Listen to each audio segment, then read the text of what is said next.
Hey folks, how we doing today? Uh, Rainy and dreary and cold here. It kind of sucks. But I just wanted to jump in. Felt the need to do a rant.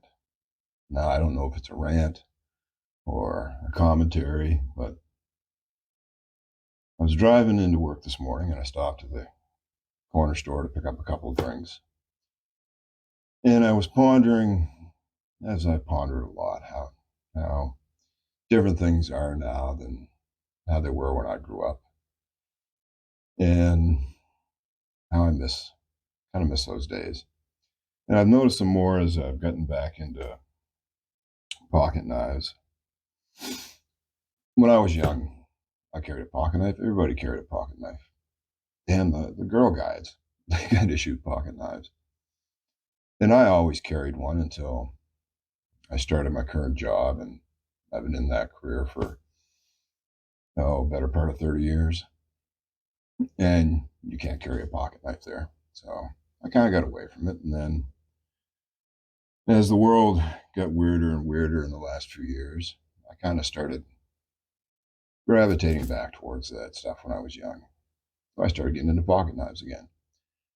And wow, pocket knives changed. I mean, you've got all these modern flippers with flippers and frame locks and liner locks and button locks and barrel locks and things that flick and assisted opens and spring loaded and blah blah blah. And anyway, so I got into those for a bit. I got quite a few of those, but ultimately I drifted back to the traditional folders. But anyway, I'm getting off track. When I was young, you could go to the corner store or the gas station, whatever, and buy a pocket knife.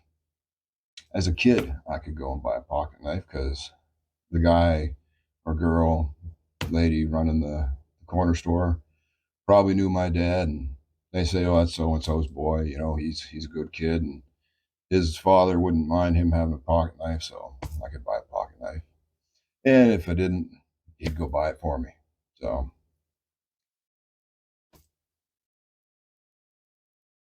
when I got back into pocket knives, I mean, it's hard to buy a pocket knife around here.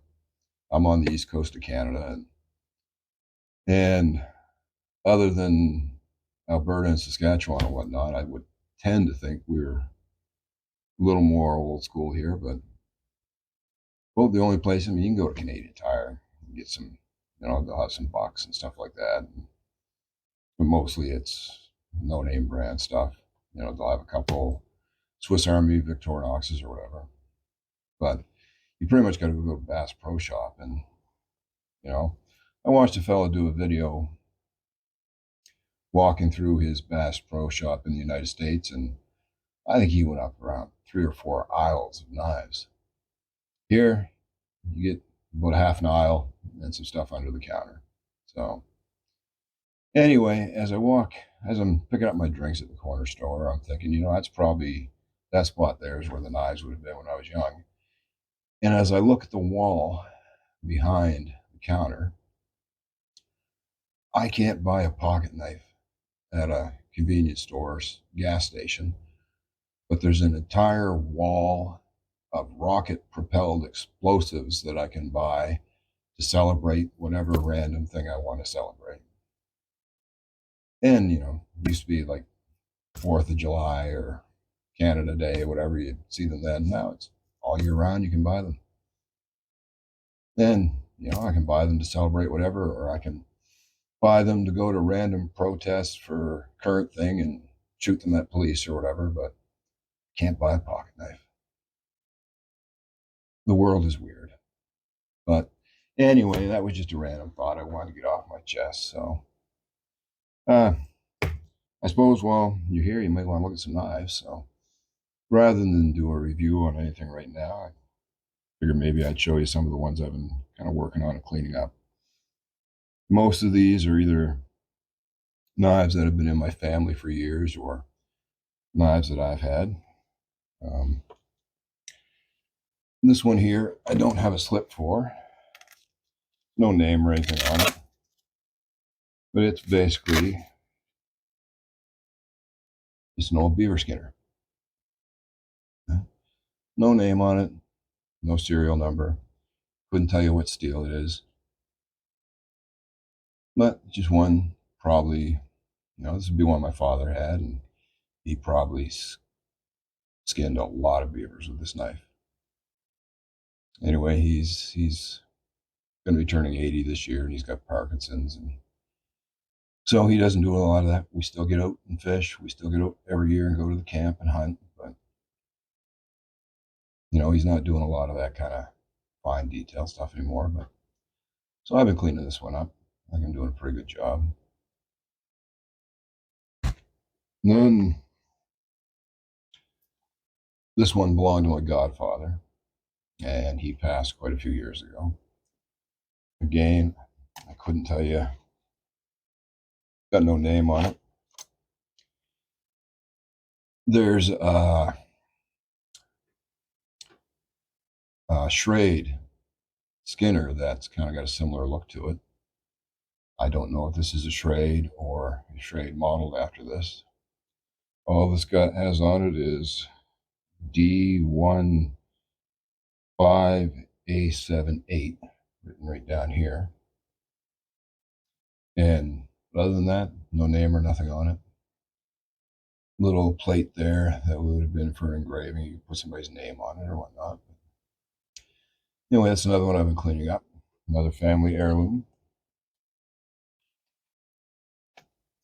And I find I'm really, really kind of, again, as I get back into the knives and kind of try and live back in the past a little bit, these family heirlooms are becoming more and more important to me. This is a Groman. It belonged to my great uncle.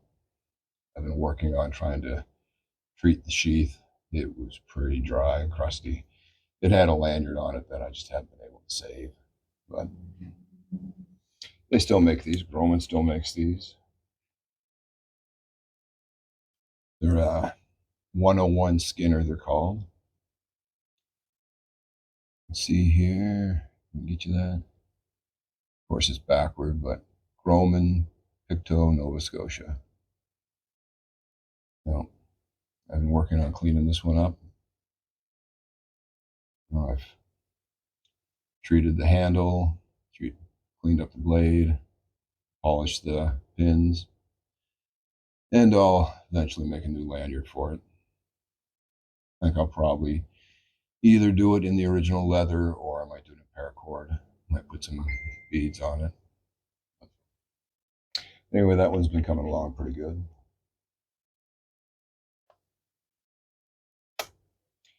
This one is probably, I'd say, anyways, at least 30 years old. I'd have to research the pattern, but they still make it. Still make the same case. Still make the same braided belt loop. Oh, but again, nostalgia from stuff that's been in my family. This one here, this is one my dad had. This is a diving knife. It's an Aqualon. It's a hard plastic case. I'm cleaning that up a bit, but this thing's a scary beast. It is stainless steel, Japan, patent number 214031. And I mean, this thing is a brick. It weighs a ton. Of course, it's a diving knife. So, again, I couldn't tell you what steel is on it. Got a ruler on the side if you can barely see that. And some serrations here. Clip point. Thick as all hell.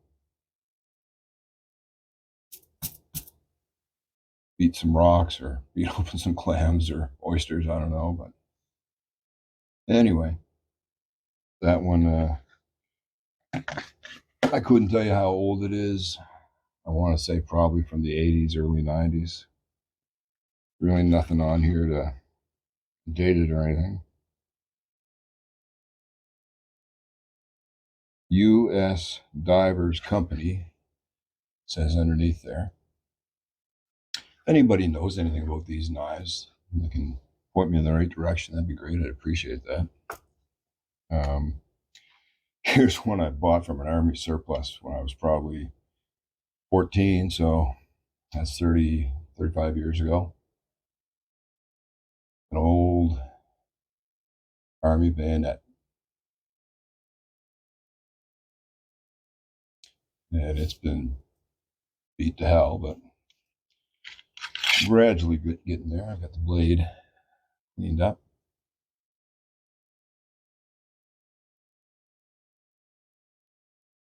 The handle, I think I'll put some olive oil on that.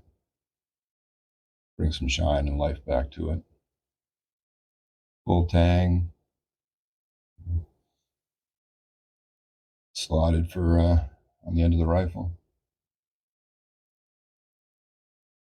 Might be a good one in the zombie apocalypse, that or the diving knife. That's all the ones I've been working on. Here's a neat little one here. Don't know what this. There's a little one I picked up off of eBay, anyways. I put a paracord wrap and lanyard on it. It's got a adjustable sheath, so you can adjust the angle on the belt hook. I tend to like to wear it on my back like that, back of my belt. My eyes can't make out a lot of what it says, but there's a long ass serial number on it here. Something in there might talk about the steel. There's your, again, I know this is backwards, but there's your name on it. And another number up here. It's all coming through backwards. I'll have to reverse this when I edit the video. Nice, sharp blade, good grind on it.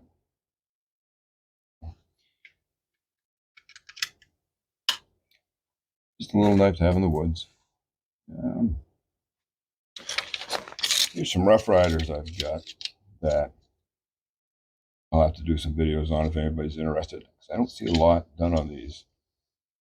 These are from the Green G10 series. We've got a little Stockman. They've all got T6 screws in them instead of pins. And the bolsters are G10, the same as the handle. The handles feel really nice. But I've got the Stockman. I've got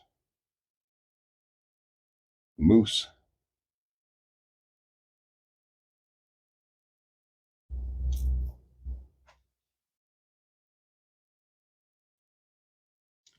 I've got Trapper.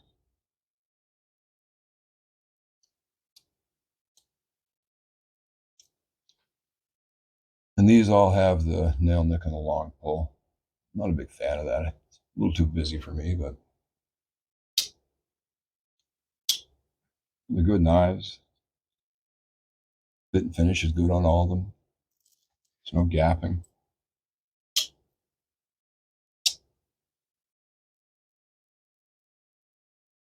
The alignment's all good.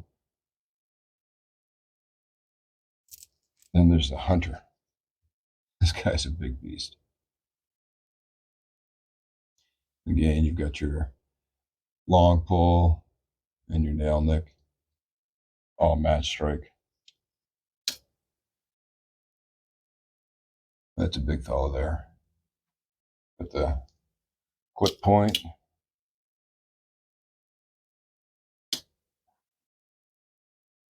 And then your straight blade. One thing I don't like about this with that clip point when you're using the straight blade, that's a lot in the hand right there. You can feel that. There's some give to it, but I wouldn't want to do any skinning or anything with this because it'd be a little hard on the hand after a while. And maybe we're interested in what I'm carrying in my pocket. I've got the The Little Trapper from the Red Fox series, Rough Rider.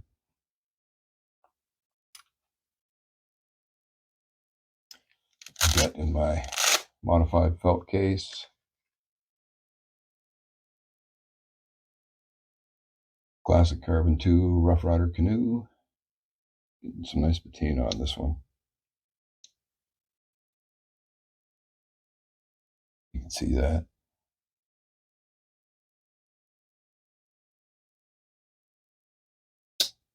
And where the case was still a bit big, I just added some Band-Aids and alcohol and iodine in the pouch just to fill it up a little bit.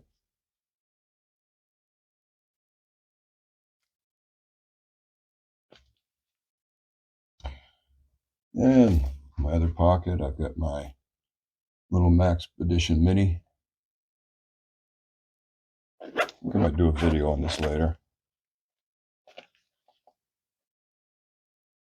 In that, I've got a little Civivi cloth, a little level, a little measuring tape. And then you got your inside. I've got a Victorinox electrician knife, my Boker pen with the T6 and T8 bit driver inside. New flashlight I picked up, rechargeable,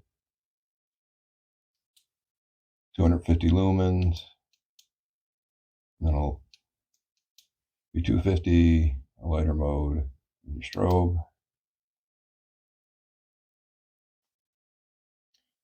Got just a little multi-tool. This old Zippo I've had since I was in university. It's a narrow Zippo. It is J and then X11. I know that. I think J stands like the month it was made or something. Somebody who knows more about Zippos can probably tell me exactly when that's dated from. I just got a comb, some Band-Aids and first aid supplies, the old notebook. And on the front pouch, again, I got some first aid supplies, a little diamond sharpening stone. I think it's a 1200 grit, just to top things up. And that's about it. Anyway, I jumped on, I gave my rant, showed you some of the knives I'm working on. So I probably annoyed you enough for one day. So anyways, I'll let you get back to whatever you were doing. And I'm going to enjoy this cold, dreary, rainy day. And you all, hope you have a good day. I hope the sun's shining where you're at. That you play safe, have fun, and be handy. Learn some new skills. Learn some old skills, some actual useful skills. You know, you can learn how to use YouTube. You can learn how to use TikTok. But when the power goes out, neither one of those are good to you. Learn to do some stuff. Get out in the woods. Learn about what's around you. Learn how to use some tools. Learn how to make some things the old way. And just make yourself more handy. We need more handy people right now. And with that, I'll let you go. Have yourselves a great day. Cheers.